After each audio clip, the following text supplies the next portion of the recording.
निष्प्रभावी बनाना है और यह तभी होगा। और आप जान जाइए, बिहार की सरकार दलितों की अत्याचारी सरकार है।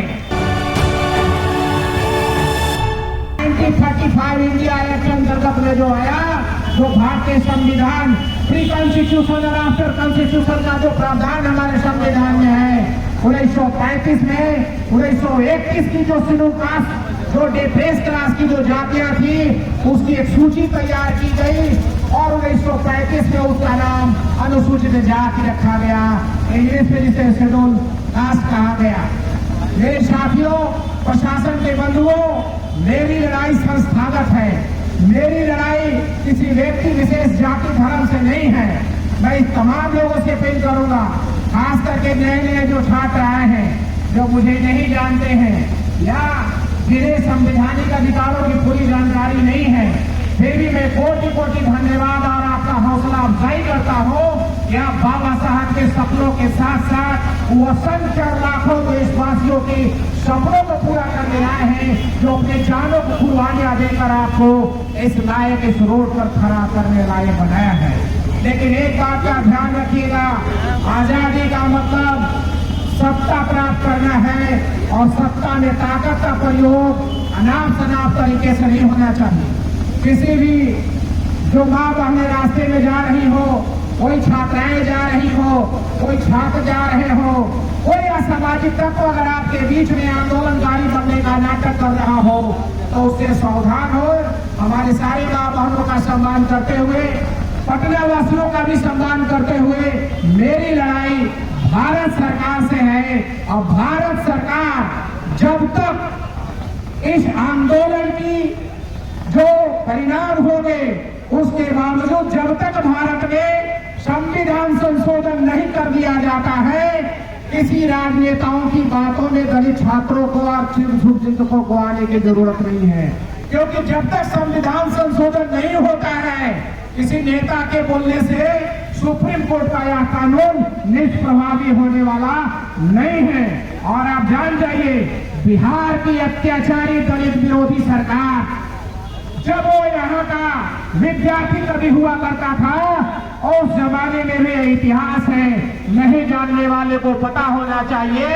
ये राजकीय कल्याण छात्रावास महेंद्र ने रामविलास पासवान को सिर्फ पैदा नहीं किया, आज के डेट में इतने सारे छात्र नेताओं को और इन सारे लोगों का नेतृत्व करने वाले तमाम जो नेता हैं, चाहे अमर आजाद हो, जितने इनके साथ जो जुड़े हुए हैं, उन तमाम साथियों को पैदा करने का काम और कर्मचारी और पदाधिकारियों को पैदा करने का काम हमारे इस छात्रावास ने किया।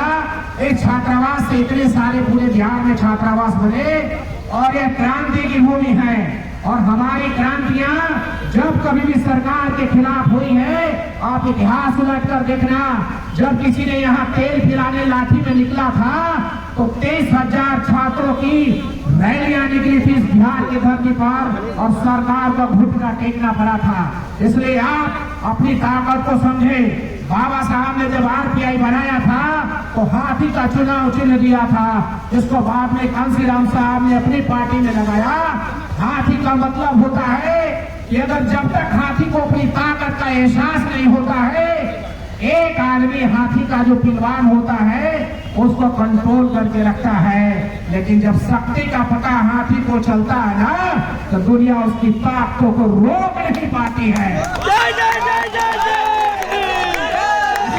साथियों, आगे की कार्रवाई आपके जो नेता हैं वो करेंगे, लेकिन आपसे सिर्फ ये बार बार मेरा निवेदन है कि हम आंदोलन सरकार के नीतियों के विरुद्ध करने जा रहे हैं। हमारा आंदोलन किसी व्यक्ति विशेष, किसी जाति धर्म के खिलाफ नहीं है। तो जाते वक्त जब आप लाइन में जाएंगे, एक एक हाथ कर लेंगे तो ज्यादा अच्छा होगा, और किसी भी व्यक्ति विशेष के बीच में नहीं। जो एंट्री मारता, आप जान जाइए, आंदोलन करने वाले छात्र किसी से कोई झगड़ा नहीं करते हैं, इतिहास है। उसके अंदर आकर सामाजिक तत्व बोलता है छात्र नेता है, और वो पब्लिक को डिस्टर्ब करता है ताकि आपके आंदोलन को डिस्टर्ब किया जा सके। लेकिन मेरा मकसद अपने अधिकारों को पाना है, सुप्रीम कोर्ट के उस आदेश को निष्प्रभावी बनाना है, और यह तभी होगा। और आप जान जाइए, बिहार की सरकार दलितों की अत्याचारी सरकार है। चाहे अभी जो गुमराह तथा कथित जो लोग हो रहे हैं, उनके घरों में, उनके समाज के लोगों को क्या स्थितियां हैं आप जान रहे हैं, इतिहास बताने की जरूरत नहीं है। हम सब लोग अनटचेबल कम्युनिटी से बिलोंग किए। हमारा आज अगर दरोगा होगा, अगर एसपी होगा, उसके साथ भी अनजस्टिस होता है। एक दरोगा, एक एसपी, आप कुछ वर्षों में पहले भी आपने देखा होगा, बिहार सरकार का एक पुलिस अधीक्षक एक जिले का एसपी को एक छोटे से अपराध के लिए कई महीनों तक, वर्षों तक सस्पेंड किया जाता है। और अपराधों में संलिग्न जो बहुजन विरोधी प्रशासनिक पदाधिकारियां होते हैं, उसको गोदों में लेके उनको खिलाया जाता है और अपराधियों से साठगांठ में उनकी भागीदारी सरकार के द्वारा सुनिश्चित की जाती है।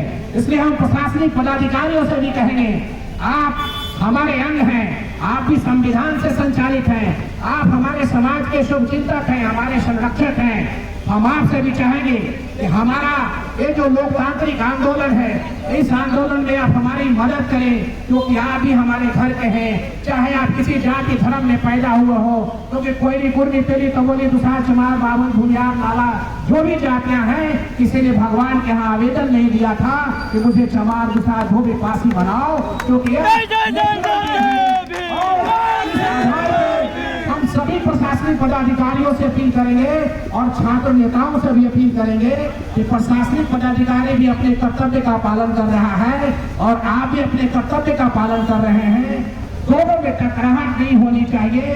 वो अपनी ड्यूटी करेंगे संवैधानिक तरीके से, और आप सब लोग से निवेदन है कि संवैधानिक तरीके से आप अपनी ड्यूटी का जब निर्वहन करेंगे तो आपकी मांगे पूरी तरह से आज भारत सरकार को माननी पड़ेगी और उस बात से वो मुकर नहीं सकती, क्योंकि आने वाला विधानसभा भी है